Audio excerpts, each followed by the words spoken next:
My name is Charlie Whitman. I'm a systems engineer at JMP. In a previous life, I was a reliability engineer. So for those of you who are rail engineers, I was in your shoes. And I was mostly in the semiconductor industry. So some of the examples I'm going to talk about today are kind of from the semiconductor industry, but they apply generally. The title of my talk is Everything You Ever Wanted to Know About Accelerated Life Testing, or ALT, but We're Afraid to Ask. So first, let's just talk about what ALT is. ALT is a type of test we do on parts where the levels of stress that we put on the parts are typically much higher than use conditions. And we do that because we want things to happen faster. We want parts to fail much more quickly than they would if we just ran them at use conditions. And one of the cool things about, one of the things I like about statistics in general, and reliability here as well, is these techniques can be applied to about any part or product that will degrade under stress. So I can use these techniques for semiconductor devices, as I have in industry. I can use them for spark plugs, or toaster ovens, or aircraft engines. They all apply generally. So, but what do I mean by accelerating? What do I mean by things happening faster? I just want to have a little graphic here I want to show. I have a couple of stopwatches here. On the left is a stopwatch which represents low stress, and on the right is a stopwatch that represents high stress. So if I click go, you can see that the clock on the left is running more slowly than the clock on the right. So by running at higher stress, all we're doing is we're making the clock run faster. All that's happening is that nothing else is changing except the clock. Okay. But there's a key point I have to make here, and that is we want to make sure that the degradation mechanism is not changing. Right? So what we're going to do is we're going to run parts at high stress and then take that data and extrapolate that to low stress. But we want to make sure that when we run things at high stress, we're not changing the mechanism, because if we do an extrapolation with the wrong mechanism down to use conditions, our extrapolation won't be worth much. So that's kind of the danger, right? So we go at as high stress as we can so things will happen faster, but not so high that we cause a change in the failure mechanism. All right, so why should we use ALT? Well, we're always trying to qualify new materials, new designs, etc. And again, we want to get this done in a practical amount of time. So what we want to get is like an equation or something that we can use to predict the probability of failure or failure quantiles at use conditions. So for example, we want to know the time for 1% of our parts to fail at use conditions, or we want to know the time for 10% of our parts to fail. That's the kind of thing we want to get out of it. And that's what I'm going to show here today. Another thing you can do is get what I call a reliability map, or a safe operating area, which will allow you to make trade-offs. If you have more than one stress you want to put on your part, you can create a map, which is kind of like a response surface. If you're at all familiar with design of experiments, there's something called the response surface methodology. And I'm going to show an example of that here too, when I have two stresses and what that response surface looks like. So let me show you a probability plot here first. So here I have probability. This is a Weibull probability plot. So here's probability versus time. And I have my parts on test, and I've tested at different voltages, 50, 75, and 100 volts. So at 100 volts, parts are lasting, looks like less than an hour or so. And then if we get down to 50 volts, parts are lasting for hundreds of hours, maybe even a couple thousand hours. And we're going to take this data here at high stress, and we're going to project to use conditions. And say our use condition is 10 volts. So from this, we can draw like a horizontal line. Say we're interested in the time to 50% failure. So I can draw a line over at 50% and then drop down where I intersect. And I get a time, a median time of failure of 4 times 10 to the 10th hours. And anybody who looks at that would say, holy cow, that's a big number. That's millions of years. So it would be completely impractical for us to try to test at use conditions. In this case, what we want to do is we're going to test the higher stress and then extrapolate to use conditions. Okay? I want to show you an example of what I call a safe operating area. Let's suppose I have two stresses, voltage and temperature. Right? And I have, this is kind of a simplified contour plot. This is says the log base 10 of the median time to failure. I have a single contour. That contour is labeled with a 6. That means this boundary or this line here is at 10 to the 6th hours. So if the temperature and the voltage are small enough, you're in the green region. And that means that your median time to failure will be greater than 10 to the 6th hours. And if your temperature and voltage are too high, then you're going to be below 10 to the 6th hours. Maybe 10 to the 6th is an industry standard. Maybe it's a corporate goal. But basically, we want to be operating in the green region, not in the red region. But looking at this, we can also see that we can make trade-offs. So let's suppose we have a product and a designer says, hey, we have a new application for this product, but to do it, we have to operate at higher temperature. We need to operate at 65 degrees C. Can we do that? Yeah, sure, you can do that. Just when you do that, make sure that the voltage is not above 14 volts, right? That's the boundary. Another thing is a customer might say, we have a new application for your part. We love your part, but we can't operate at 15 volts. We need to operate at 18 volts. Can we get away with that? Yeah, sure. You can operate at 18 volts, but make sure that the temperature doesn't go above 50, because then again, you'll be operating in the red region and your reliability will not be as good as you want it to be, right? So we have our two zones. We have our safe zone, right? This is where we want to be.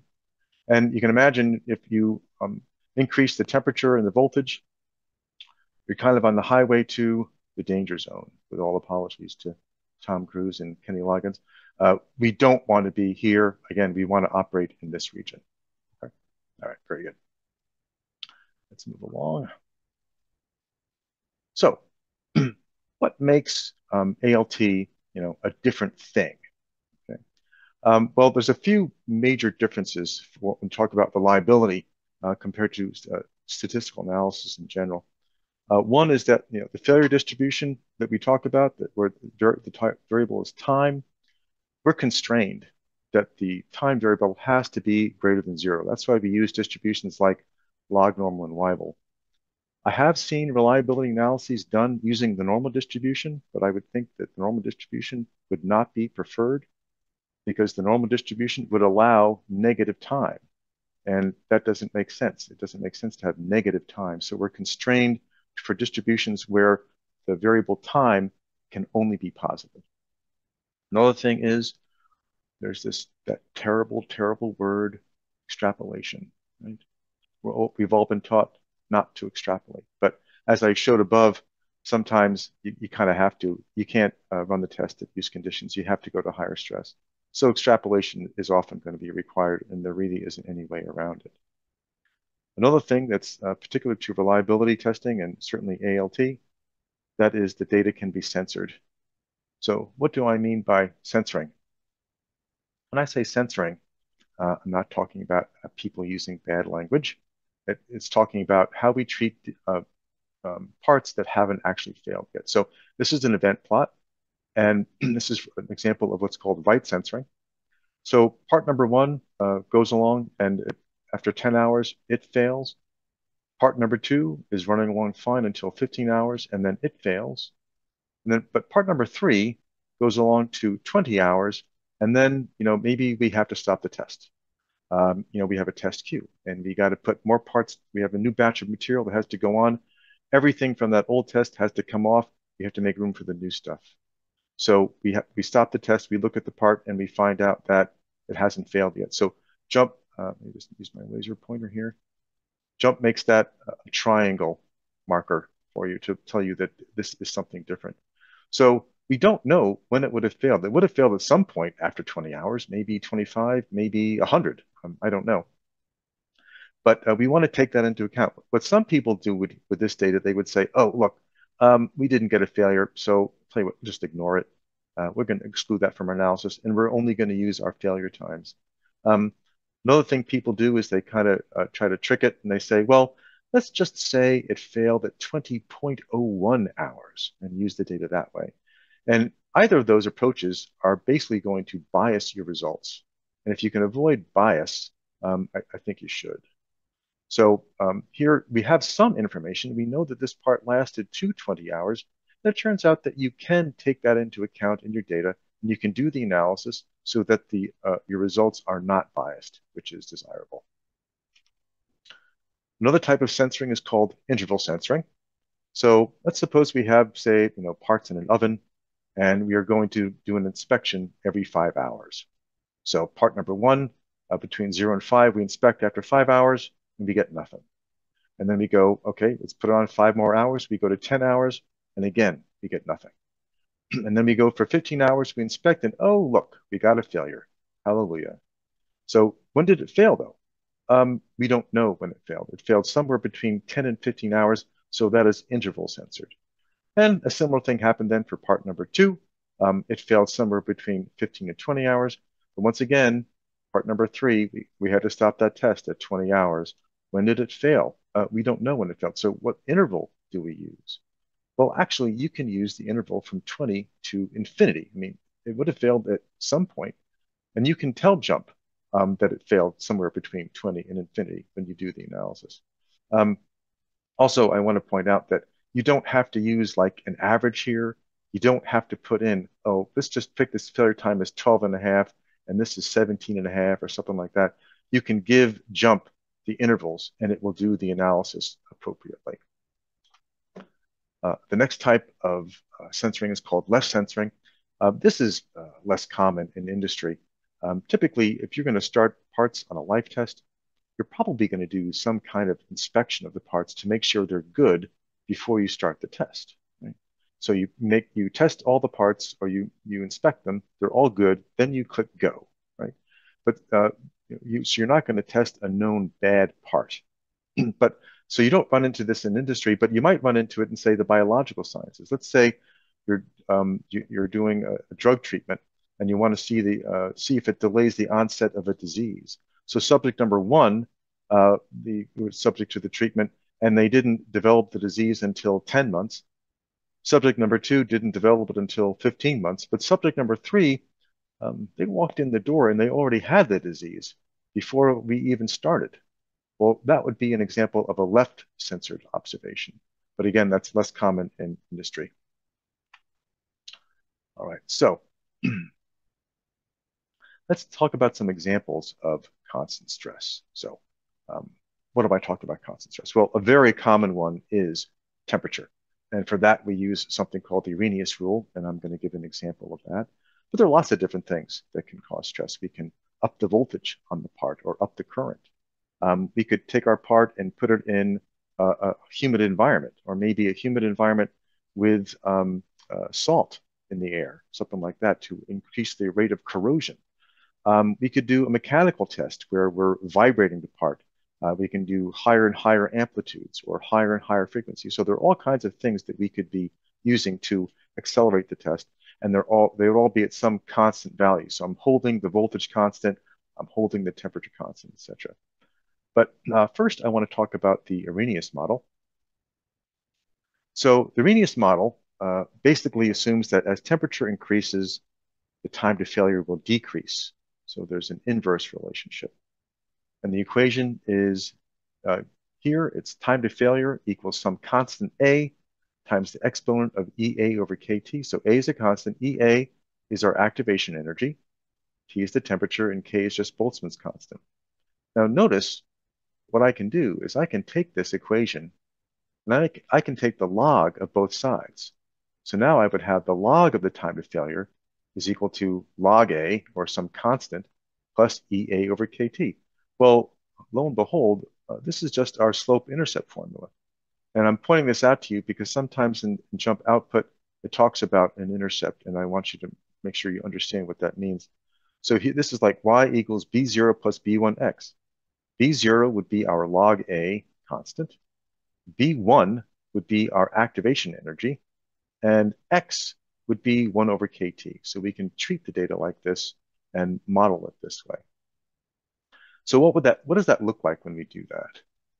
And so here's a PowerPoint. This is a scatter plot, or also an Arrhenius plot. I have, let me get my laser here. I have time on the y-axis and temperature on the x-axis. And when you look at this, you see that the spacing, say between 90 and 100 degrees here, this is 10 degrees. But the spacing here is different than up over here. This is between 170 and 180. That spacing is different. And that's because actually we're using a transformed value of temperature, right? We're using 1 over kT. So that's when it gets translated, the spacing is not the same. But, we're testing our parts. And here we are at 200 degrees C, and we get failures. Everything's failed by, say, about 100 hours. At 175 degrees C, everything's failed by 1,000 hours. And at 150 degrees C, we have to stop the test. Actually got that triangle again. It looks like we clipped at about 2,000 hours. One of the assumptions that we're making here is that the spread or the shape factor of these distributions is constant. Okay, it doesn't change with temperature. So the spread is the same here as it is here as it is here. And we're going to use that because we're going to project this data then to use conditions. And we're going to assume that the spread is the same here as it was for the lower temperatures. So what we're going to do with this data is we're going to take it, we're going to extrapolate it, and then we have a distribution here at use conditions. We have a complete description of the failure times. This is going to allow us to answer questions like, I wonder how long will it take for 1% of my population to fail? Or after 100,000 hours, what's the probability of failure? Things like that. So we need this distribution in order to make those estimates.